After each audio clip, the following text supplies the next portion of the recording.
আসসালামু আলাইকুম, সবাইকে স্বাগত জানাচ্ছি আজকের ভিডিওতে। আজকে দেখাবো একটা স্কোয়ার গাড়ি। যারা স্কোয়ার গাড়ি পছন্দ করেন তারা কিন্তু দেখতে পারেন 2018 মডেলের স্কোয়ার গাড়িটা। সামনের গ্রিলটা দেখতে পারেন, কি হেভি একটা গ্রিল লাগানো রয়েছে এই গাড়িটাতে। দুর্দান্ত নিকেলের কাজ করা রয়েছে এই জায়গাটাতে, এবং হেডলাইটগুলো দেখেন একদম দুর্দান্ত কন্ডিশনে রয়েছে, এবং এখানে ফগলাইট লাগানো রয়েছে, এবং নিকেলের কাজগুলো কিন্তু বেশ দুর্দান্তভাবে ফুটে উঠেছে এই স্কোয়ার গাড়িটাতে। এটা একটা হাইব্রিড গাড়ি এবং এটা সিসি হচ্ছে 1800। হাইব্রিডের লোগো দেখতে পাচ্ছেন, একটু জায়গার স্বল্পতা রয়েছে আমার এই জায়গাটাতে। এবার দেখতে পাচ্ছেন, যদি সিটগুলো দেখানোর চেষ্টা করি,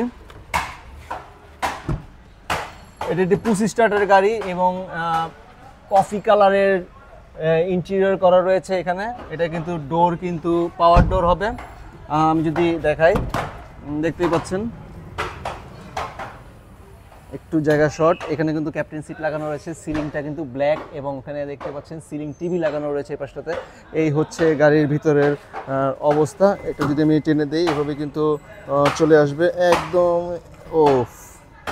এবার আমরা পিছনের দিকে যদি দেখানোর চেষ্টা করি, দেখতেই পাচ্ছেন হাইব্রিড স্কোয়ার একটা গাড়ি, এবং এটার পিছন সাইডটা যদি একটু দেখানোর চেষ্টা করি,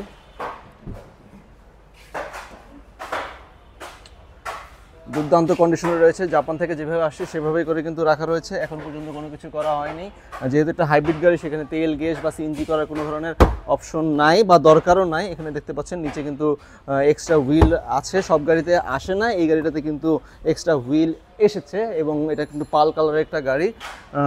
এখানেও কিন্তু নিকেলের কাজ করা রয়েছে। এবার এই পাশটা যদি দেখাই, দেখতে পাচ্ছেন এটাও কিন্তু ডোর, পাওয়ার ডোর, দুইটা ডোরই কিন্তু পাওয়ার ডোর।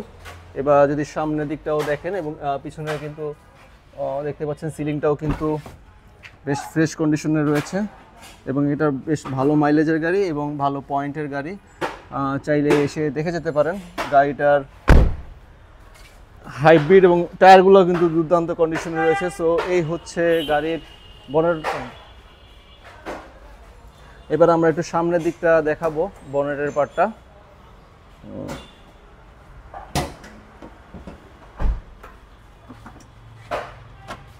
এই হচ্ছে সামনের দিকের অবস্থা, একদম জাপান থেকে যেভাবে আসে সেভাবেই রাখা হয়েছে, খুব একটা ওয়াশ পলিশ করা হয়নি। এজগুলো দেখলেই বুঝতে পারবেন গাড়িতে কোনো ধরনের অ্যাক্সিডেন্টাল হিস্ট্রি নেই, যেহেতু রিকন্ডিশন গাড়ি। যদিও জাপানে অনেক দুর্ঘটনা অনেক সময় ঘটে থাকে, তবে আমরা কিন্তু সেই ধরনের কোনো গাড়ি এখানে আনি না। এই হচ্ছে এখানেও কিন্তু একটা হুড লাগানো রয়েছে, যাতে করে আপনার এই কালারটা চেঞ্জ না হয়। এটা না থাকলে কিন্তু অনেক সময় কালারটা চেঞ্জ হয়ে যাবে। গাড়ির দামটা বলে দিই, গাড়ির দাম পড়বে 34,50,000 টাকা। আর বলছি 34,50,000 টাকা হলে এই 18 মডেলের দুর্দান্ত গাড়িটা আপনার হতে পারে। ধন্যবাদ সবাইকে।